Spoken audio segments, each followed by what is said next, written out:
If you know anything about our church, today is something that we have been talking about for recently in the past month, but behind the scenes, we've been talking about this for just around at over 3 years.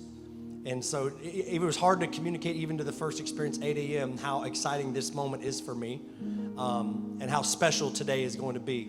Because what's going to happen today is going to be seeing vision that God had given this church that's been taking 3 years to finally become reality, and it's happening today, right here and right now through the first time ever through our One Child Matters sponsorship Sunday is happening today out in the lobby. It's going to be amazing. Some of you aren't clapping because you don't know what it is, and you're like, I don't know. Sounds cool. I need to be sold first. Don't worry, we're not going to sell you. We're going to allow God to speak to you. But we are fired up right now. The team just told me, Lana, I think as of right now, we have sponsored 65 children of our 300 children goal.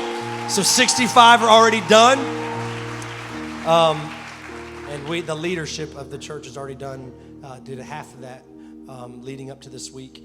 And so it's amazing, and it's not something that we take lightly. And I love that it's coming, and we didn't even plan this. This is something that God kind of just throws in your lap accidentally, that we were just finished up the series that we called what? This is us. If you missed any of the last couple weeks, I want to encourage you to go back. We've been answering the question, who are we? Who is the church? What is our responsibility? What we've really been focusing on this one key word for the last several weeks, and it's this single word of influence.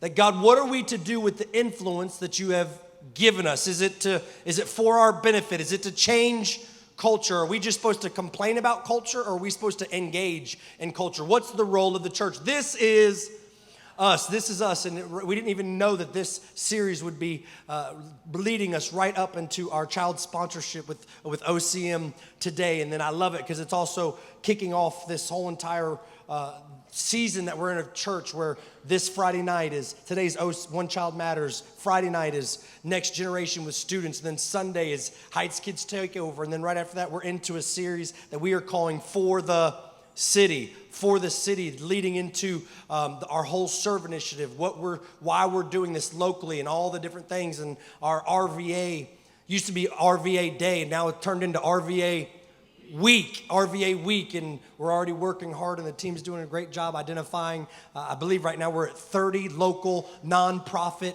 partners and projects that we're going to be partnering with all throughout RVA Week, and then using that as the launching pad to continue to serve on first Saturdays of the month and through our small groups, and not stopping but continue just to push through.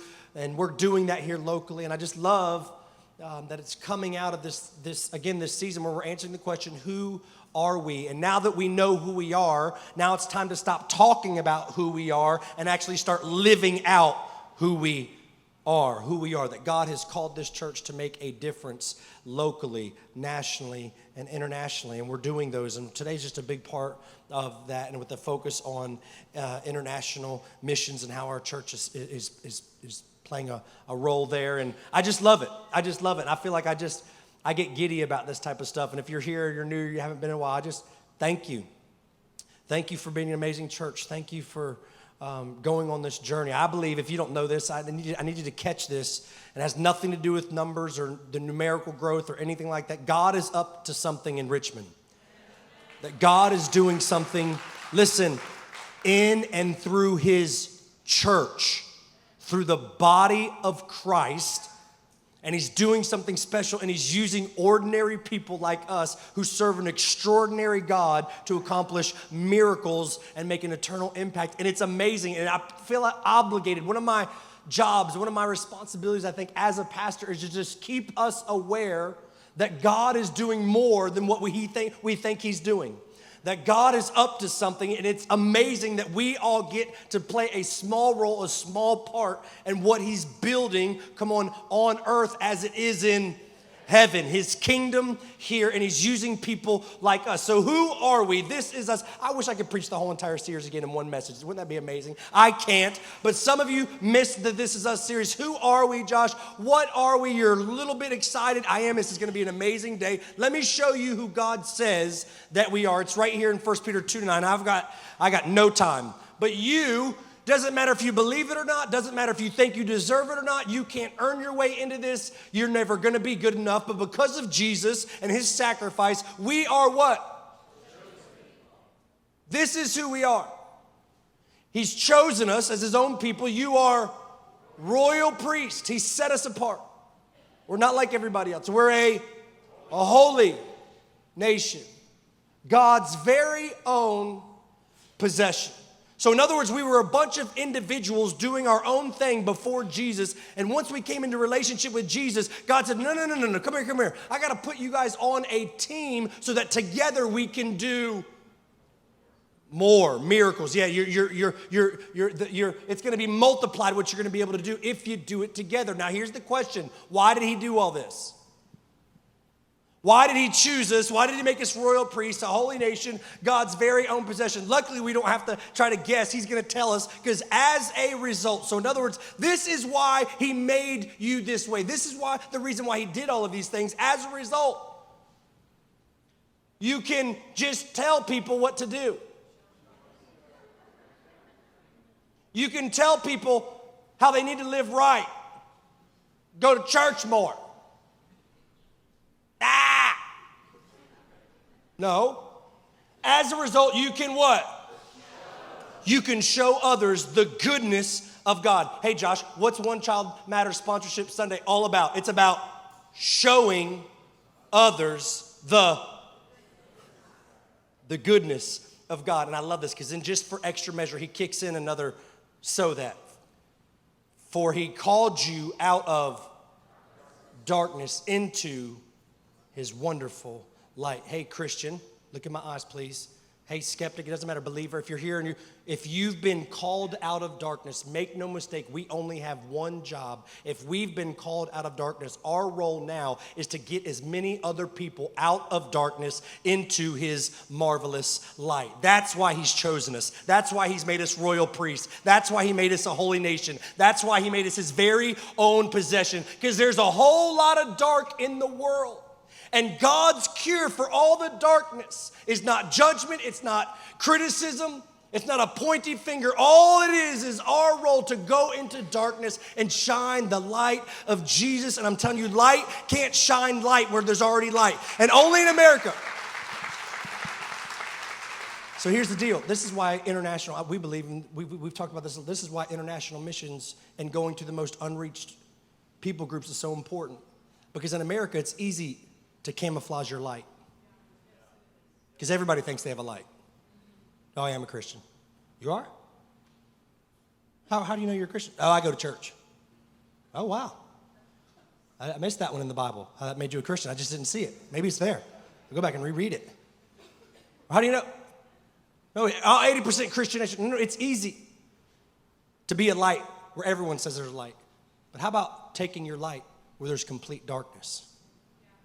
The Bible says we're this light of a city on a hill. This is us. This is who God has called us to be, to shine a light in the darkness. This is why it's taken us over 3 years to bring this day to actually reality, because we had a certain criteria that we wanted to be in the darkest regions of the whole entire world so that we could shine a bright a light as possible.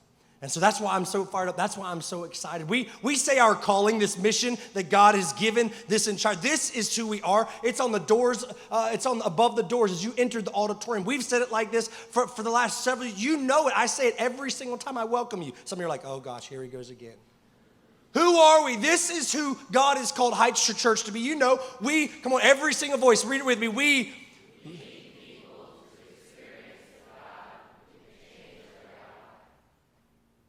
Woo! Yeah! 6 of you? For real? We've only been saying, this is exciting stuff. Don't get used to it. This is who we are, that we exist to lead people to not know about God, but to experience the God who can change their life. And so you gotta know we're sold out to this. We're sold out to this in every single way. And so all of the programming, everything that we do here at Dykes Church, this is a little bit behind the scenes. What are you guys about? Everything that we do goes through the filter of having people not know about something, but experience something. Because knowledge, information never changed anybody. But an experience, an encounter changes everything. So everything that we do goes through these 4 experiences that we believe that God wants every single person to have. It's why we exist. This is who we are. We've said it, and if you've been through Next Steps, you've probably heard it said like this, that the very first thing that you have to experience is you've got to experience God. I don't know how much more simple I could get. But just never, ever before, I don't think has it been more popular for Christians to pack out churches who have only ever experienced organized religion, but never experienced the person of Jesus Christ. And so listen, they're making bad decisions based off wrong information because they've never experienced God, they've only experienced people. And so they said, well, if that's God, then I don't want anything to do with that. And so that's why people are leaving the church in numbers. But here, listen, they've only experienced, again, us. That's why don't experience us. You got to experience God. Because when you move from knowledge and you leave behind religion and you'll come into a personal relationship and you'll have an encounter with God, I promise you, everything in your life will change in one moment, in one instance when you meet Jesus. Everything in your life. So God, this is your only mission. What does God want from me? This. You got to experience him. Don't experience a church service. Experience, have an encounter with God, because then only then will you be ready to do number 2, and that's you got to experience some freedom. It's an epidemic again of so many Christians who got saved and then got stuck. So you believe in God, you ask him to come into your heart, but you're still living the same exact type of lifestyle that you did before that. So experiencing freedom is all about settling the pain in your past so that you can step into the promise of your future. That God wants every single one of us to be free from some of the things that we've been hung up on for so long, that addiction, that habit, maybe those thoughts, whatever it is, so that you can embrace everything that God has for your life. Now, here's what Christians love to do. We like to flip these two. We tell ourselves, if I can just get clean first, then I'll be able to get to God. If I can just dress myself up enough and, act free enough, and maybe I'll go to church enough, and then maybe one day I'll meet God. Listen, you don't get clean so you can get to God. You run to God so you can get clean. You come to God. He says, just as you are. You don't need to change. You don't need to fix it up. You don't need to address it. He just wants you, the real, exposed, bare bones you. And when you come to him broken and messed up, and God, I know it's not pretty, but here I am, then through an experience with him, then you're going to be able to start experiencing some steps in freedom where you've always been a prisoner before, in Jesus' name. You got to experience freedom. It's this journey that he's trying to take every single one of us, and he's trying to get you to experience him so you can experience some freedom, so you can do this third thing, and that's you got to experience purpose. Experience purpose. What is that? That is your why. Let me ask you something. Why are you here? Why are you here? Are we here to just earn a living and take care of our family? Are we here to just fill up a building on Sunday mornings?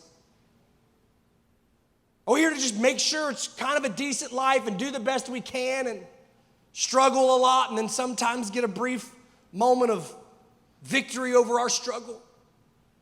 No, you got to understand that God has a specific plan and a specific purpose for your life, and it's individually just for you. We always say like this, that you are made on purpose for a purpose. We are his workmanship. It means God is working in us to do good works.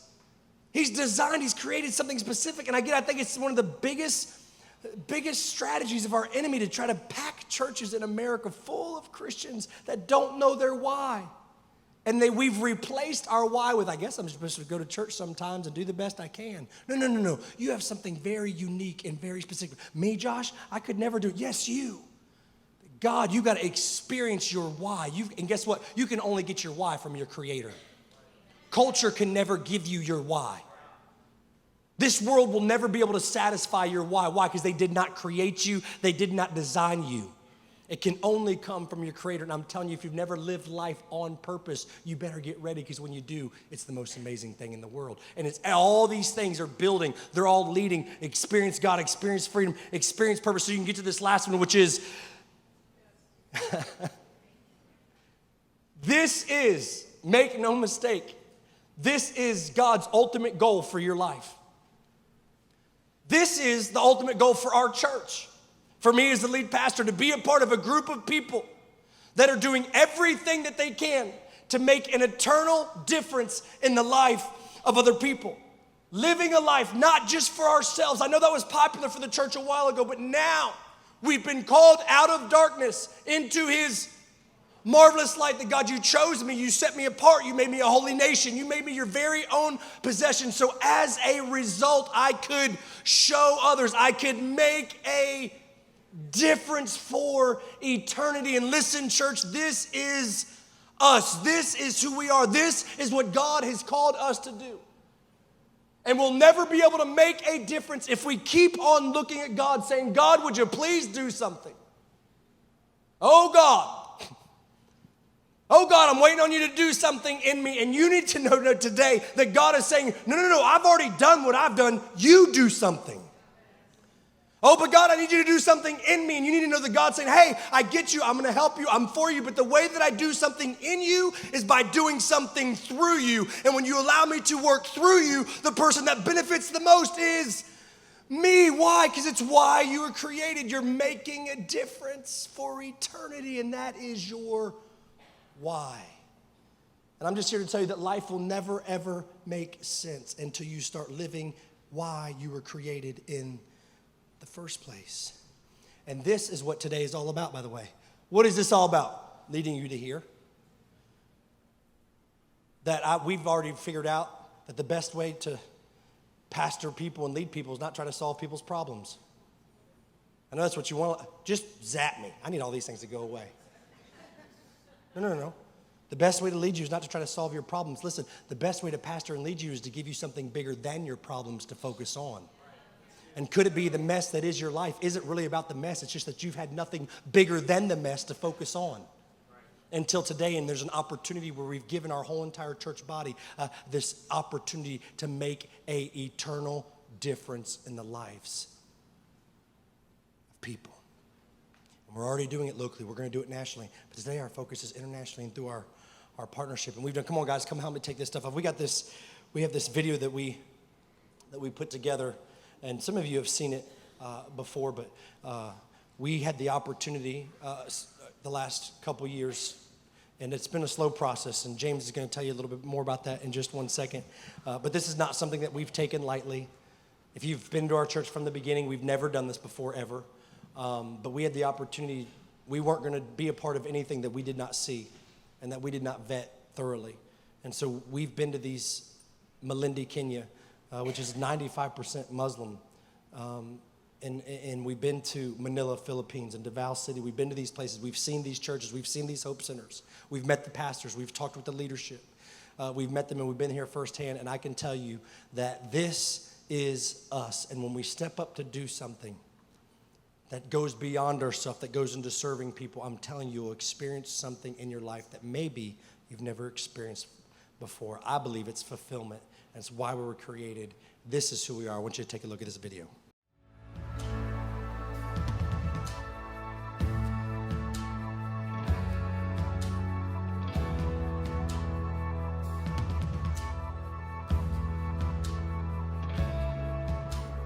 God of your promise, you don't speak in vain, no syllable empty or void.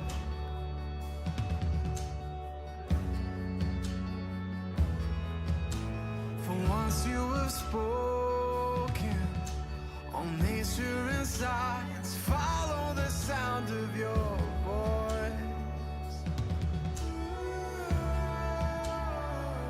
When as you speak, 100 billion creatures catch your breath, evolving in pursuit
I miss that greeting every single time we left. Every time we left a church, or a Hope Center, or a house visit that we would go on, they would literally follow you out, singing, and man, just an unbelievable experience. We're so privileged today, Heights, to have one of my close personal friends that I've developed a relationship over the last 3 years.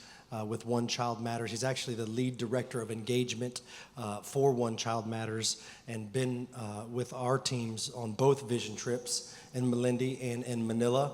And unbelievable guy, unbelievable servant, doing an incredible job.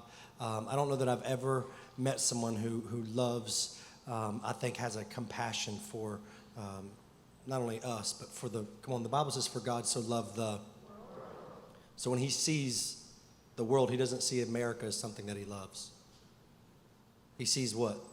The world as something that he loves. And James is an unbelievable representation and giving his life to missions his whole entire life. And so he's here, and we're going to answer some popularly asked questions about child sponsorship and what it really means for our church. And he's here all the way from the ungodly state of California, or wherever you live. I don't know where it is. I'm just joking. Come on, Hyde, stand to your feet. Help me welcome to the stage, James Grau. I don't know where you live. Oh, man. Y'all, so sorry. I just completely botched. You're not even, where are you from? We're such good friends, the two of us. We are, but as I was speaking, I was like, oh my goodness, I can't remember. No, he was on the right coast. I'm from Vancouver, Washington, so just as you were bad. close. Just a little north of California. Equally ungodly. I'm just joking. No. James, thank you so much for being here. I was saying before that this is, and James will speak a little bit about this, that this has been a long time coming, and this is like a legit partnership. That's why for us, it's taken so long. That's one of the reasons why we decided to go with and move forward with a partnership with One Child Matters. Is one of the big things was we have the same mission. Right. That One Child Matters doesn't have like a different agenda or a different thing. They literally have the same mission as the church. And that was critical for us, that we weren't just looking for some. I mean, there's tons of different, everybody's asking for help. Sponsor this. You can sponsor a dog on TV. You can do all sorts of crazy things. And we were just like, our filter for us is it had to be connected and go through the local church and be tied into a local church internationally. And you guys' mission, so thank you. No, thank you. Thanks for having us. 3 years is a really long time to get to this point. And I'll just tell you right now, it's not typical. I don't typically walk with the church for 3 years before we have a sponsorship Sunday, but I love that we've done that. I love that we've walked together for 3 years, because this is a church and you have leadership, and Pastor Josh and the rest of the leaders here who care about you, and they don't want to do anything that is going to put you in a place that you feel connected to something that you don't really believe in, or something that isn't really that important, or something that might be suspicious or whatever. So they've done a lot of work to make sure that this relationship is a significant one before we get to this point. And that's what we love. We're a relationship first organization. We want to make sure that we are actually in relationship as well. So it's been a long time coming, but I'm so excited about today, and a little bit relieved. No, it is true, and we were talking about, we feel like one of our greatest responsibilities is we have to be. I'm going to answer before the Lord, and so we have to be unbelievable stewards of what God has entrusted with us here. This is why this has never happened in the life of our church. Our church is 4 years. We just celebrated 4 years in February, and if there was going to be any partnership that we would enter into, it would be one that has been looked at, studied, and we're so excited that it's with you guys. And so there's a lot of questions that people have, because again, one of the things we talked about, and even when there's a lot of good organizations, right, that want help, that reach out to people that probably a lot of people in this room give to already. A lot of charitable organizations. One of the things we talked about is not all charity is equal, not all charity is the same. But tell us a little bit about what makes One Child Matters different. What is One Child Matters all about? what is this thing that we're getting ready to enter in and be a Yeah. partner with? So One Child Matters is a global child development organization, and I use the word development very specifically because we are not a charity. I suppose officially we are registered as a charity, as a nonprofit, but we're not a charitable organization because I would define charity as a gift, something that you would give to someone. And a gift like that, something that you give to someone to try and meet a need is temporary. It's got a shelf life. It's not bad, but it's got a shelf life. And development is something that you give to someone that actually includes them in helping to end the cycle of poverty that they found themselves in for generations. And so we really believe in developing young people and children so that they can be the change in their communities going forward. So we're a sponsorship organization. That's how we go about it. That's how we go about developing our programs, but our programs are really about development, about the next generation. And I love what you were saying about being a generational church. That's what we believe in. We aren't just looking for generational churches around the world to partner with. We're looking for them right here in North America because we want to partner you together, a generational church here, with a generational church there who believes in the power of those children and those young people to change the future of their communities, and that's a little bit of why we exist. And we've been around for about 50 years as an organization. We've only been called One Child Matters for about 9 years, but we've been around for about 50 years. And we're in how many countries? We're in 14 different countries, about 40,000 children in sponsorship. We started in Calcutta, India, and have spread around throughout the world. Incredible. And that's one of the reasons why this also took so long, is because we were talking a lot in the very beginning, and where do you want to go? Where do most churches go? Oh, they go here. And we're not going to do that.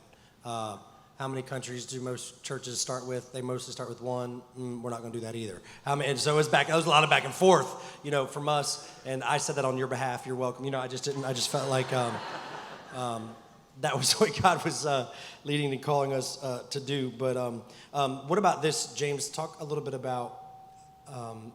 There's literally out there, and we're going to talk more about this in just a second, a couple hundred children profiles that have not been sponsored. What happens when we decide to sponsor that child, specifically for the child? So Sure. What benefit what are they going to have access to that they don't have access to right now? Right. So when you sponsor a child, this is what a child profile looks like. This little dude's name is All Right. All right, all right, all right. And he's 6 years old. He lives in Kenya. He was born on March 1st, 2013. He's already enrolled in our development program. We enroll them so that we can find them sponsors. So he's already a part of the program. And here's what, now that he's in the program, All Right is getting these things. He's getting help with health screening. We make sure that they're doing well, that they have immunizations if they need them, that they have if they need some dental work or something going on. Even if there's some emergency operation or something, we can help get them help for that as well. So they get health screening. We also go into their homes and make sure that their homes are healthy places as well, that there isn't anything or anyone in that home who's causing harm to that child. We help them with nutrition. Sometimes the only nutritious meal they're going to get in a week is one that they get when they come to our Hope Center. And we help them also with homework and with schoolwork and help them to get further in their education. You've probably heard this, but I want to repeat it because it's worth repeating. The difference in this world is going to be made when girls and young women are educated. That's what's going on in our Hope Centers. These girls, we're keeping them, we want them in the Hope Center so they don't end up becoming a child bride. And same thing for our boys. We want them in the Hope Center so they don't end up joining a gang or end up going to work in the fields and never get to finish their education. And so we're helping them with their homework. We're helping them with tutors, with people who care about them and know their names. We help them also with socialization, which is not a big deal in our world. There's a lot of places for kids to play and make friends. In their world, there are not. There aren't a lot of safe places to play and make friends. And so this is an opportunity for them to feel cared for and loved and have some peers. And then we are always, everywhere, connected to a gospel-believing, gospel-teaching church, all of our Hope Centers. And that means that every one of these children, it doesn't matter what their background is, their religious background, or whether they have no religion at all, they're welcome in our Hope Center, but they're going to hear about Jesus. They're going to hear about the God who created them, put his very image imprinted in their souls so that they would have a deep internal desire to know him and seek him someday. And we want them to know that that's true, that they have a purpose. It's quite possible that All Right has no idea that he has a purpose in this world. It's quite possible that no one's ever told him that he's valuable. Poverty is not something that happens in your wallet. Poverty is something that happens in your soul. It's a whisper in the ear of a child that says, you're not good enough. You're not important enough, and nobody knows who you are, and you don't matter. That's poverty. That's true poverty. All Right's going to know that he's good enough. He's going to know that that God loves him and that there's people who care about him, and he's going to make a difference in his world. So those are the tangible things that they get, but here's the intangible thing. It's a little harder to measure, and that is hope. This little boy is going to start to have hope in his heart. That's why we call our ministry centers hope centers. He's going to start to understand that maybe tomorrow could be a better day. Maybe there is more than one solution to all the problems that I'm facing. And he starts to actually understand what hope is like. It's hard to measure, but we're learning from children that they're experiencing hope. So this is what a child gets it's a $39 a month commitment. It's not a small amount. That's a lot. But you're investing in this child's life. You're investing in that community. You're investing in his family. Yeah. Wow. That's great. So, well, I'm gonna wrap this up with some instruction. So for $39 a month, I'm gonna sponsor this child. There's a lot of people. We're gonna talk a little bit more about this in a second. This is why this has taken 3 years, right? Because there's a lot of influence that this church. That's what we just finished the This Is Us series. That the area of your influence. Remember, there's a hope that it would be greatly.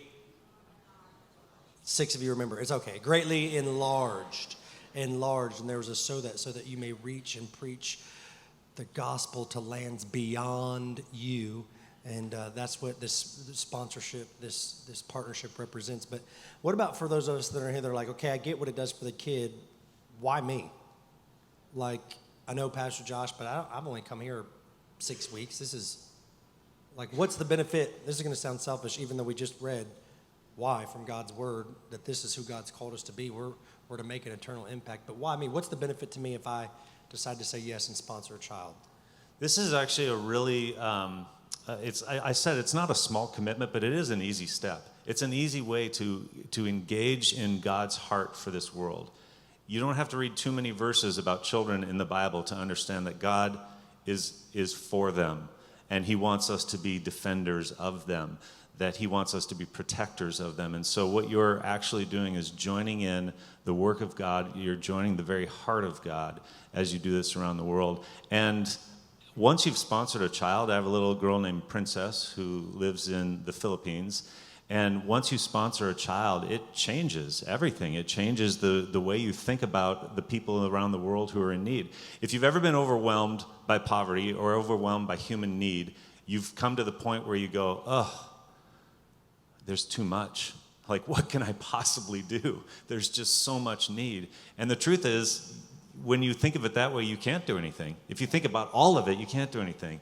But if you think about one, there's something that you can do. So it's an opportunity for you to do the one thing that you can do, that with everybody working together, we begin to change whole communities, and we begin to change whole countries, and we begin to reverse this cycle of global poverty. And it's possible. We can do it. It's measurably possible to change to halt the extreme poverty that's going on around the world. And this is one of the ways we do it. Yeah, and one of the stories that you told me, James, really quick, we got a few minutes, that when we're saying what's the benefit, it's almost like what I was saying, help God, I need you to do something in me. And God said, I want to do something in you, but how I do that is by doing something through you. And you were sharing a story about how you're even calling, and your purpose in life was radically changed by this whole idea of sponsorship and meeting one of the. We talked about that several times. I when I first started at One Child Matters, in the interview process, I decided not to tell them that I don't really care that much about children's ministry, so because I just really wanted the job. So. But let me clarify. I was a youth pastor for 22 years, and I love youth ministry. I love hanging out with teenagers. I've been pouring into teenagers for years and years. God gave me that heart. I can't deny it. It's still with me. But here I am working for a child organization. I'm not sure I like children enough to do this. I was worried about it. I was genuinely worried, but it was all happening inside, because that would be stupid to say it out loud.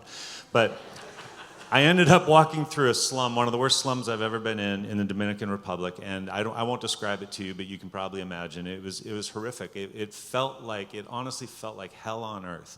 Like what a horrific place that anyone would have to live here, let alone a child have to live in this place, which was dangerous. If it hadn't been 10:30 in the morning and everybody was still asleep, I would have been so afraid walking through that area. And as we walked through, we were on our way to do a home visit, going to meet one of the children who'd grown up in our Hope Center, going to our Hope Center, and we were going to just learn about her home and meet her parents and see where she lived.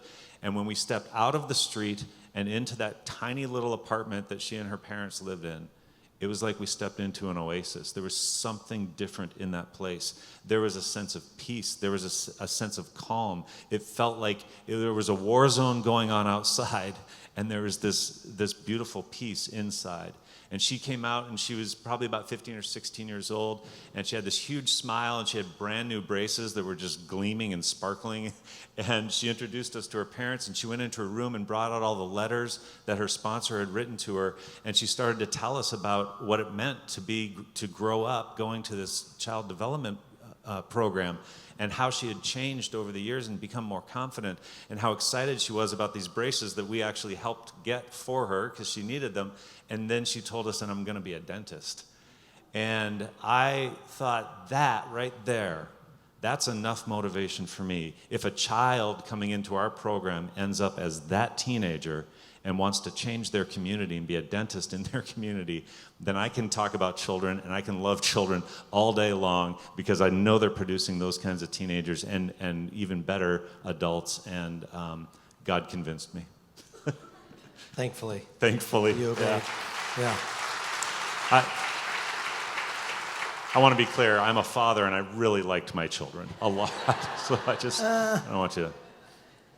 No. So when we met, okay, there's no filter here. You know me anyway, but when we met, James walked us through how many, what's a goal, good goal for our church? Well, how many are you averaging? He said, this is what churches your size or percentage, churches normally sponsor. And I said, well, we're not going to do that either. And we need to up that. You don't know our church. And he's like, every pastor says that. And I was like, no, you really don't know our church. Heights, bigger, love God more than other people. We serve God harder. God loves us more. We're just, about time, goodness. How many times I have to say it? You don't know our church is we're just foaming at the mouth to make a difference. Just Right. Rabies for Jesus, I don't know what I'm saying. So anyway,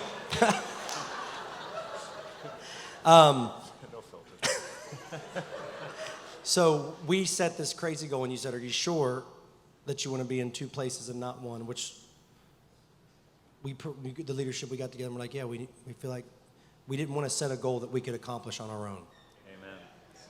That we've always, since the beginning of the church, we never wanted to be able to take credit for anything. So since the beginning, we've always been setting goals that didn't make sense to anybody else. And the reason why we did that is so we could just look back and say, only Jesus, God, only you. And so we set a goal for 300 kids to sponsor.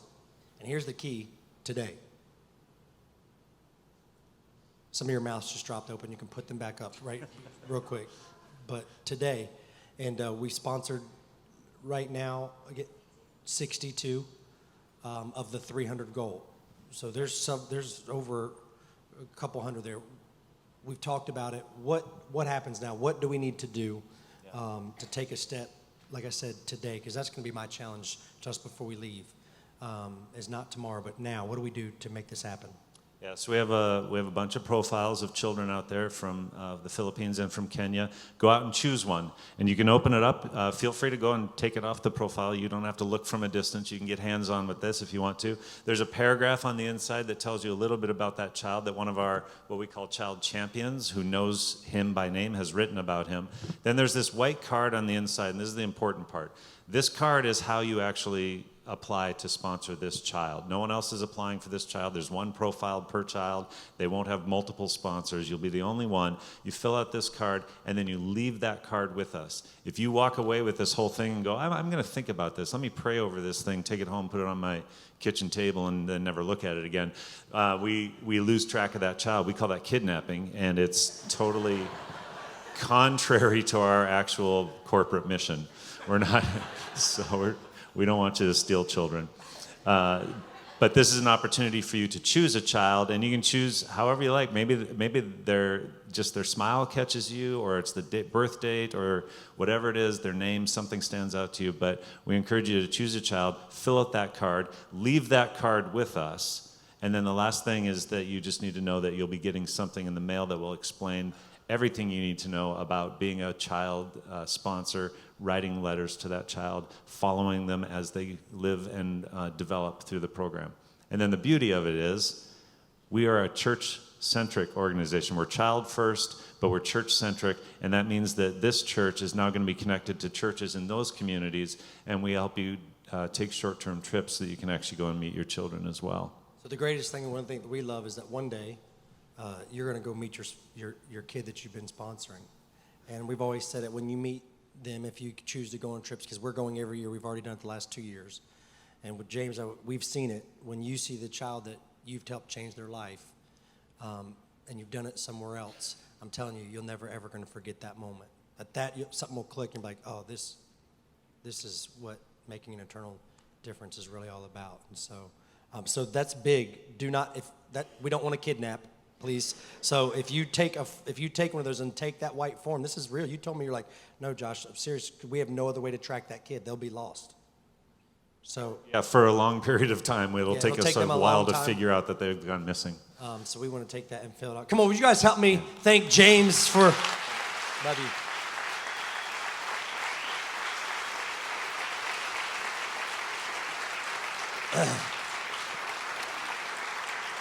So just really quick, just be seated really quick. I'm going to leave you with one thought. Thank you, James, so much. And I want you to, doesn't matter if you're not into it or whatever, but I had this thought that I want to just close with as leading our church into what I think is really going to be a miracle moment, a God moment.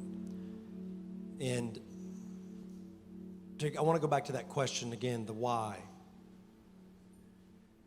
Why us? Why now? And I had this thought that when we do what we're going to do today, when we sponsor a child, it's not just sponsoring or just giving some hope. It's going to be that. But I really felt like when I was quiet and I was all by myself this morning, I really need you to see it, that you're doing all those things, but you need to see it that you're actually demonstrating tangible worship and love and affection unto God. That the Bible says that when you live in such a way and when you magnify Jesus in such a way that your whole entire focus becomes shifting from yourself to other people. Listen, he said it like this: when you've done it to the least of these, you've done it what? Unto me.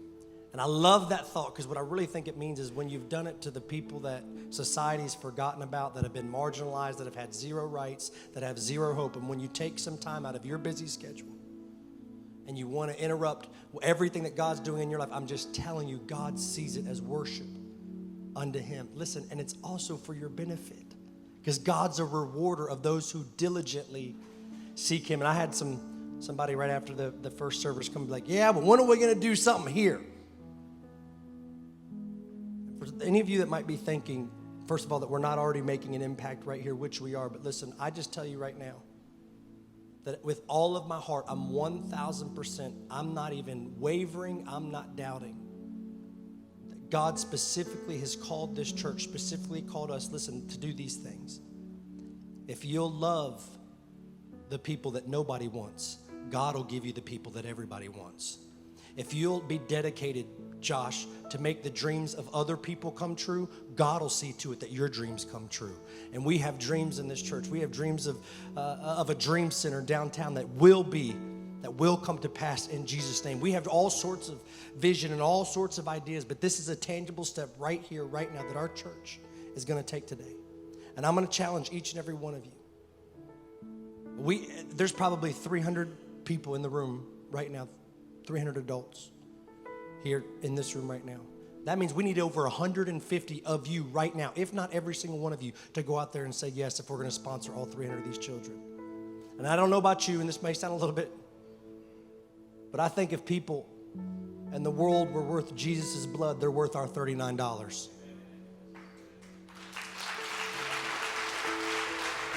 So James can say, pray about it, think about it. I'm going to tell you, you don't need to pray about it. And you don't need to think about it. You just need to be obedient and say yes. And you trust, listen, I don't know if I can I dare you to put yourself in a situation where you have to say yes to this and watch God move in your life. By the way, you need to know that Heights, James, we didn't say this, we don't get a penny of this. This all goes directly between you guys and One Child Matters. And listen, we're here to just marry the two and say, God, what could you do if we just said yes? And so this is our moment. This is our time. And I believe that God's going to speak to you. Our family person, we talked about this. Our kids, we shouldn't have showed them the website, but we did. And when we showed them, Lucy wanted to sponsor one. Josh, we ended up having to sponsor one child for every 4 of our own kids. And we're happy to do it in Jesus' name. And so I want you just to think about, just right now. And then I want you to go move. I want you to go act. I want to challenge this church, our church, to make an eternal difference in the life. Why? Because when I make a difference, put up the last quote, Mike, if you have it. When I make a difference in eternity, what happens? God makes a difference in you. Bow your heads and close your eyes.